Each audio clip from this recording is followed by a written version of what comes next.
सुप्रभातम बाला।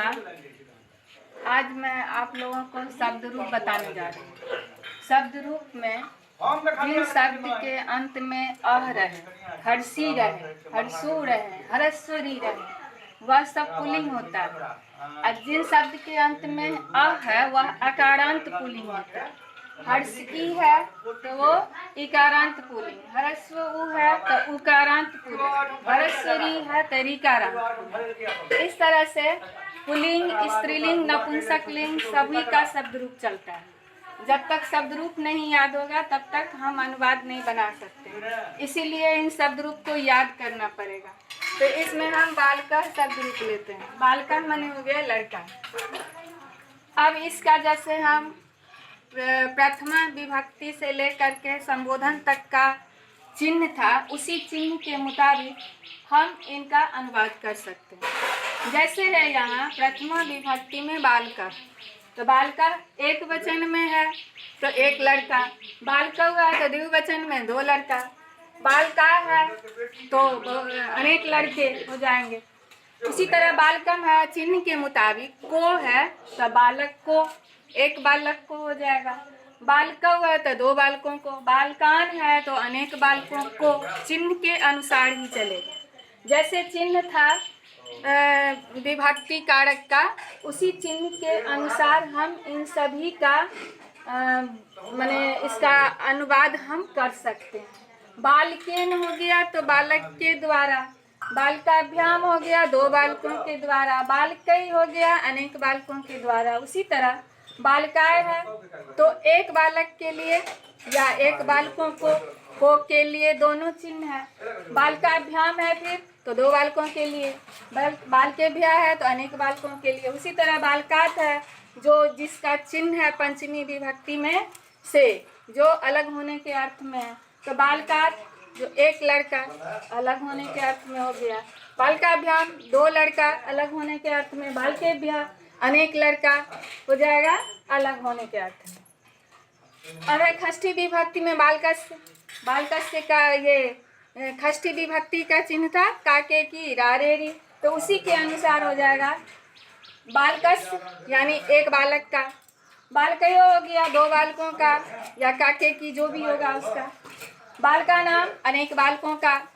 उसी तरह बालके सप्तमी विभक्ति का चिन्ह हो जाता है में पर, तो उसे एक बालक में, बालकयो हो गया तो ये हो जाएगा दो बालकों में, बालका नाम बालकस बालकेशु हो गया तो अनेक बालकों में या पर। उसी तरह संबोधन का चिन्ह था हे हो अरे, उसी तरह हे बालका, संबोधित करते हैं तो एक लड़का को संबोधित करते हैं तो कहते हैं हे बालका, दो लड़कों को संबोधित कर रहे हैं तो हे बालको, अनेक लड़कों को संबोधित कर रहे हैं तो अनेक लड़कों को कहते हैं हे बालका। अब इसी तरह से अकारांत पुल्लिंग जितना भी है, जिन शब्द के अंत में अ है, जैसे अश्व, नर, गजा, सुका, चंद्र, सूर्य, बाला, वर्ण इत्यादि, जिस शब्द के अंत में अह रहे वो सभी शब्द इसी बालक के अनुसार चलेगा, सभी शब्द का रूप इसी प्रकार चलेगा। अब इसका सर्वनाम भी तो हो सकता है, तो सर्वनाम में इसका बालक को हम सब यदि वह कह करके भी बुला सकते हैं, वह किसी के बारे में जो बात करेंगे तो सह मने होता है वह। अब इस सह शब्द रूप चलेगा इसी तरह से, जैसे इन सबों का हमने अनुवाद किया वैसे ही तीनों वचन में विभक्ति के चिन्ह के अनुसार इसका अनुवाद हम कर सकते हैं, और इन सभी शब्द रूप को याद कर लेना पड़ेगा। और ये सब शब्द रूप जो है इसी के अनुसार हम कह को भी ले सकते हैं। कह मने होता है कौन।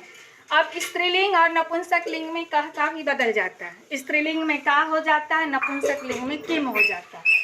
वैसे ही ऐसा का भी चलेगा, ऐसा भी तीनों लिंग में अलग अलग होगा। अब ऐसा हो गया पुल्लिंग में, स्त्रीलिंग में हो जाता है ऐसा, नपुंसकलिंग में हो जाएगा एतत्। जैसे सह था जो सह पुल्लिंग में हो जाता है सह, स्त्रीलिंग में सा, नपुंसकलिंग में तत्।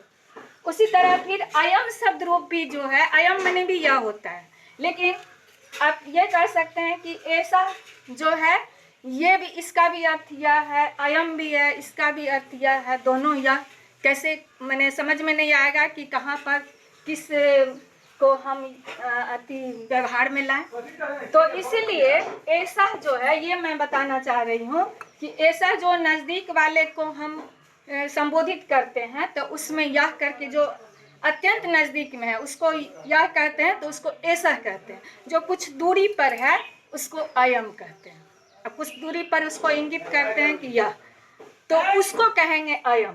तो अयम जो है ये हो जाएगा पुल्लिंग में, स्त्रीलिंग में हो जाता है इयम, नपुंसक लिंग में इदम। और ये सभी शब्द रूप सह के अनुसार ही चलेगा। इतना शब्द रूप यदि याद हो जाएगा आप लोगों को तो फिर स्त्रीलिंग शब्द रूप में चलेगा। फिर स्त्रीलिंग, नपुंसक लिंग सबका शब्द रूप होगा और सारे शब्द रूप इसी आधार पर आप लोगों को याद हो सकता है। सिर्फ बालिका और साक को आप लोग याद कर लेंगे। धन्यवाद।